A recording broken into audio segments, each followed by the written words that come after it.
Muy buenos días, Panamá. Hoy es martes 28 de febrero. Usted nos ve por Next, Canal 21, nos escucha por KW Continente.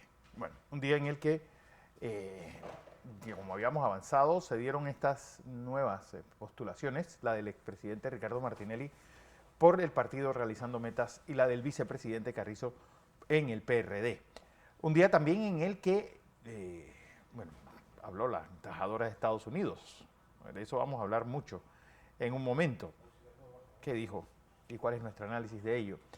Un día también en el que, crisis política en Colombia, el presidente Petro anuncia la renuncia de la destitución de los ministros de Educación, de Cultura y de Deportes. Un día también en el que, como vieron hace un momento, Lionel Messi es elegido por The Best, en este premio entregado por la FIFA. Scaloni es el mejor técnico del mundo, según la FIFA. Don José. Buenos días, Fernando. Buenos días. Buenos días a toda nuestra audiencia que nos sigue en KW Continente Radio y en Canal 21 Next TV. Muchas cosas que contarle en el día de hoy. Voy a partir por dar una buena noticia. Recibimos el octavo informe del año 2023 del Ministerio de Salud con respecto al comportamiento epidemiológico de la COVID-19, el SARS-CoV-2, cómo se está comportando en la República de Panamá. Le doy los números para que usted lo lleve. Este informe corta el sábado post-carnaval, creo que era 25, ¿ah? 25 de febrero.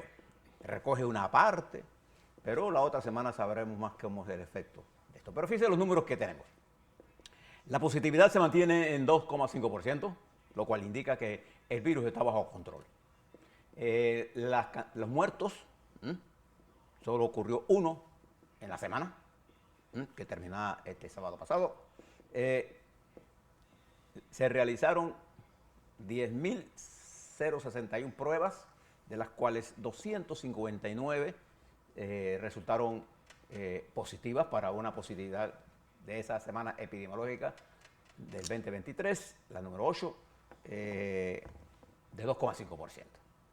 De manera que desde el punto de vista epidemiológico y de acuerdo a los parámetros internacionales de las organizaciones de salud pública, del Ministerio de Salud Pública, nosotros podemos decir, Fernando, que el virus está bajo control en este momento, gracias al gran esfuerzo que usted ha hecho en mantener las medidas de seguridad, bioseguridad, las medidas de mitigación, tomar las medidas de lavarse las manos, la vacunación que efectivamente realizó el gobierno, gran esfuerzo del Ministerio de Salud, de las autoridades de seguridad en cooperar todos por esta lucha.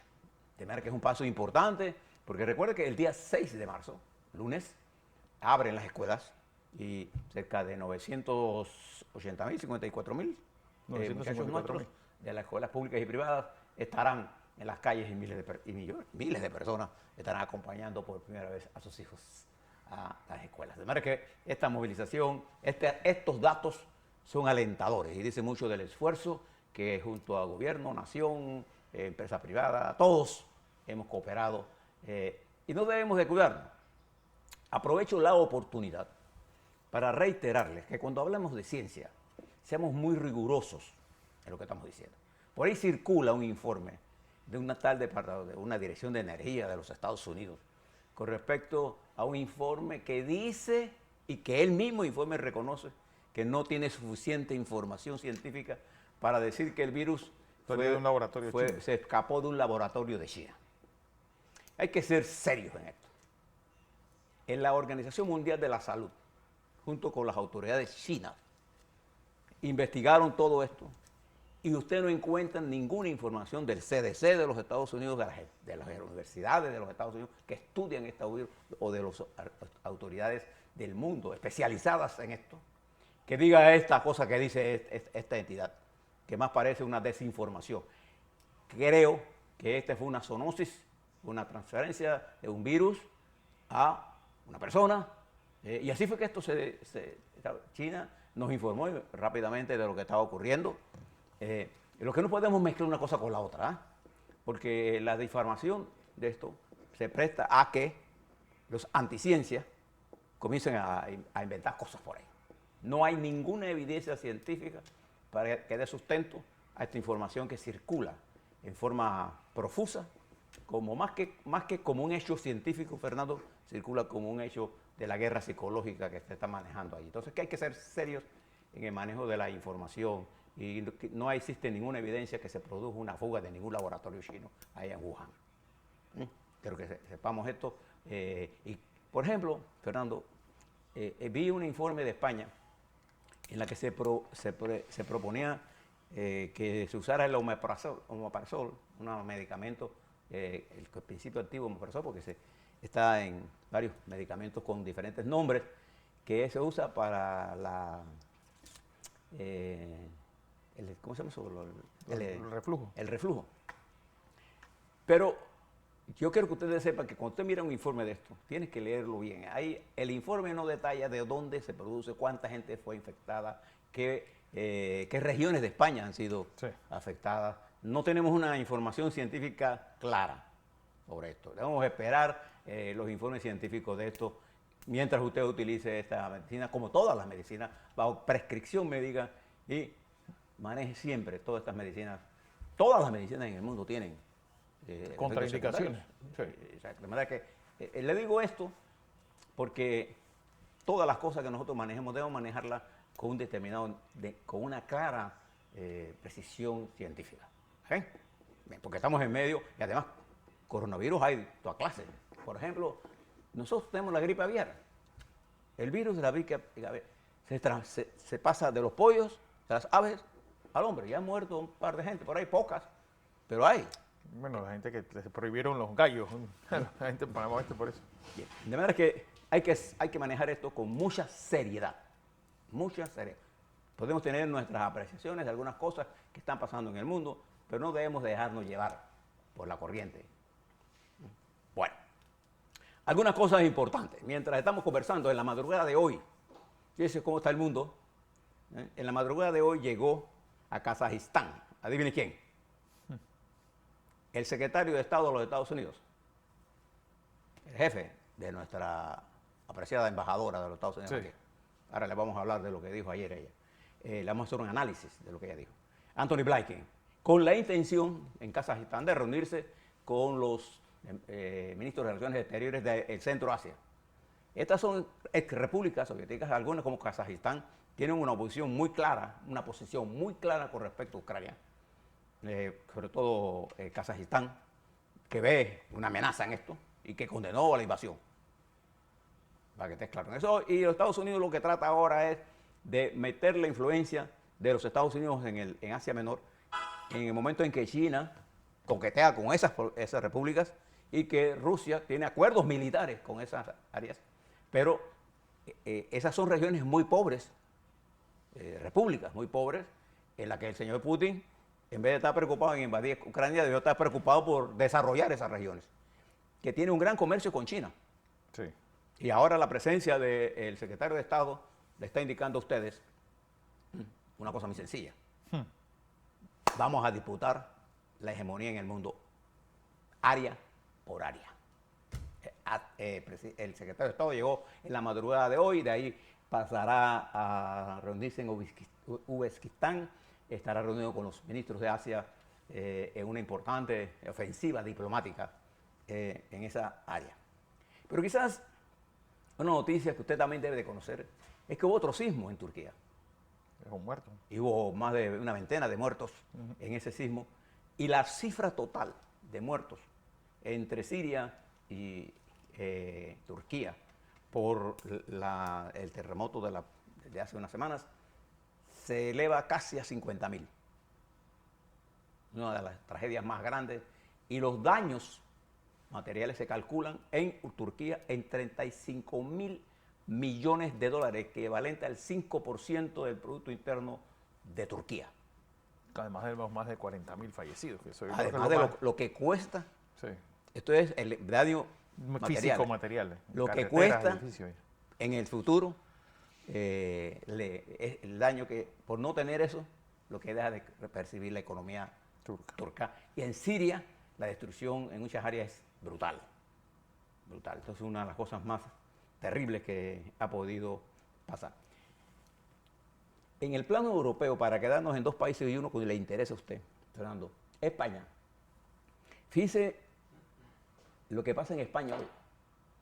El partido Vox, que es el partido Vox, de la Vox, derecha, con con ultraderecha, X al final. con de la ultraderecha franquista. ¿Le puede decir? Bueno, no es tanto franquista porque la verdad es que es un partido de derecha, un partido Superderecha. Superderecha, sí. ¿Ultraderecha diría usted? Sí. Bueno, pero ellos van a presentar una moción de censura contra el gobierno de Pedro Sánchez, que no cuenta con el apoyo de los grandes partidos, porque además este año hay elecciones. Bueno, es que incluso de poner en la presidencia a un gran profesor como lo es Ramón Tamames Gómez, uno de los grandes teóricos del Partido Comunista, por cierto, cuando se legalizó el Partido Comunista de España. Uno de los miembros de los comunistas del 56. Sí, pero uno de los que estuvo firmando eso fue Ramón Tamames Gómez, un una de las autor grandes intelectuales. En economía es uno de los grandes intelectuales. Un hombre de 87, 89 años. Sí, no tenía mucho tiempo de no verlo. Ellos quieren ahora proponer a Ramón Tamames como el sustituto de Pedro Sánchez. Él ya no es miembro del Partido Comunista. Él formó, después se fue a Izquierda Unida, después se fue a Independiente. Se mueve más ahora hacia el centro-derecha que a la izquierda. O sea, se cambió sí, y se fue moviendo. Es uno de los grandes personajes, pero no hay posibilidad, Fernando, de que esto pase. No, pero digo que realmente el deterioro de la estructura política española, uno lo ve. Ahí. Yo por Ramón Tamames Gómez lo conozco bastante bien y uno decir que uno busque a un mequetrefe como Pedro Sánchez y busque un intelectual como Ramón Tamames y que ¿sabes? Este hombre termine sus días pretendiendo un partido de derecha meterlo por la ventana, un gobierno, yo creo que no es digno de una vida como la riqueza intelectual de que tenía Ramón Tamames para terminar. Yo no así. creo que el centro se va a la discusión se va a dar sobre Ramón Tamames, porque él, como usted lo señala correctamente, es uno de los grandes intelectuales, no solo de España, del mundo. Del mundo, un economista de los mejores. Lo que se va a ver es el circo de Vox. Del Vox, sí. Que Ramón Tamames se preste para esto no es digno de su carrera política. De su vida. Bien, coincidimos perfectamente en eso. Mientras eso está pasando, ayer Ursula von der Leyen se reunió con el primer ministro de Inglaterra para discutir el cambio de protocolo en el sistema aduanero y del manejo de comercio con la provincia de Irlanda del Norte.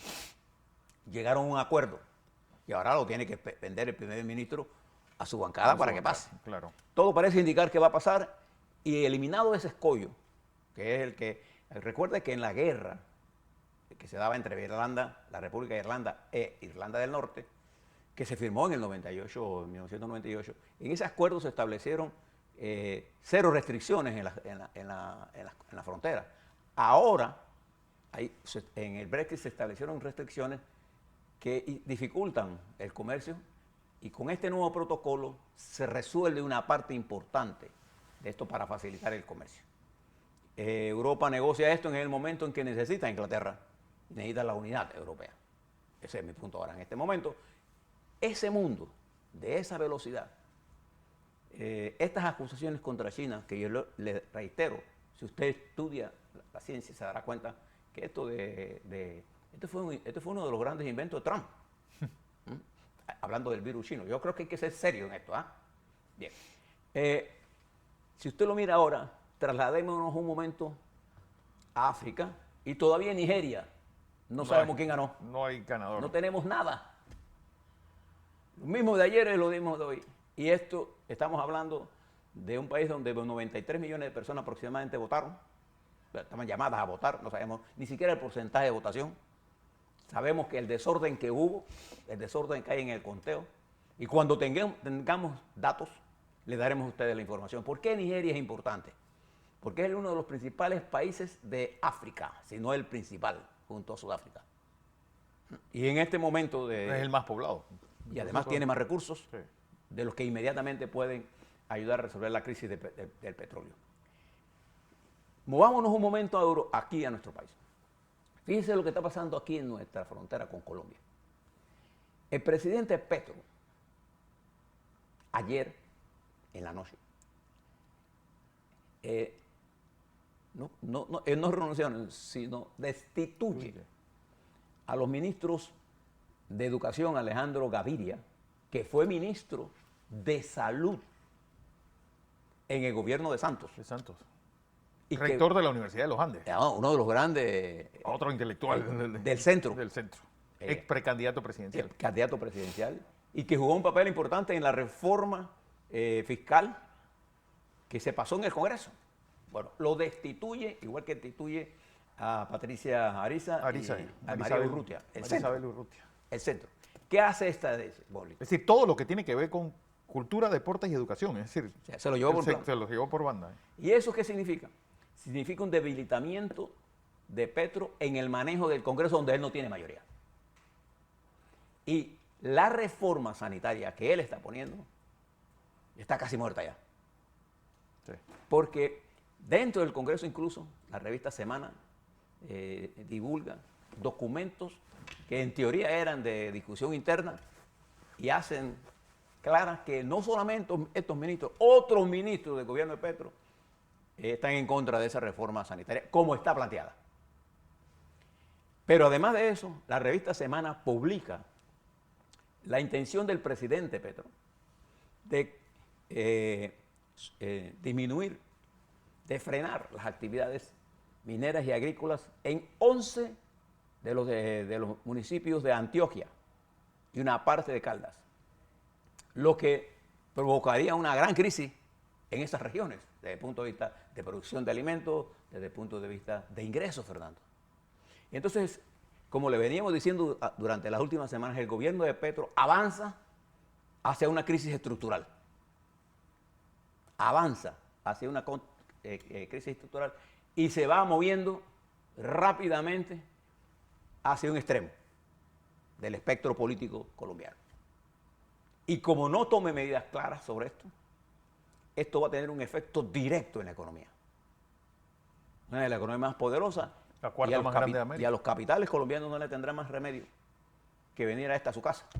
Un lugar seguro. Es por eso que yo le he hablado que la necesidad de nosotros, de relaciones estratégicas con Colombia. Y esta alianza, este acercamiento de Petro a Maduro, en el momento en que se comienza un proceso electoral en Venezuela, en donde Corina Machado marca al frente de todas las encuestas de la oposición. Una mujer. ¿Y qué mujer? ¿Y qué mujer? ¿Qué mujer? En términos de... Ese tipo se le enfrentó a propio Chávez. De frente. De frente. Todo esto comienza a tener un efecto de... Miren lo que pasa en Ecuador.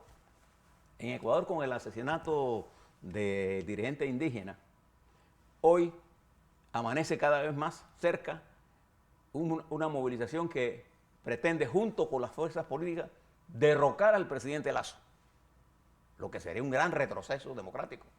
Pero las provincias controladas por el crimen organizado, este asesinato en las áreas de petróleo, pone al presidente Lazo en una situación de ingobernabilidad.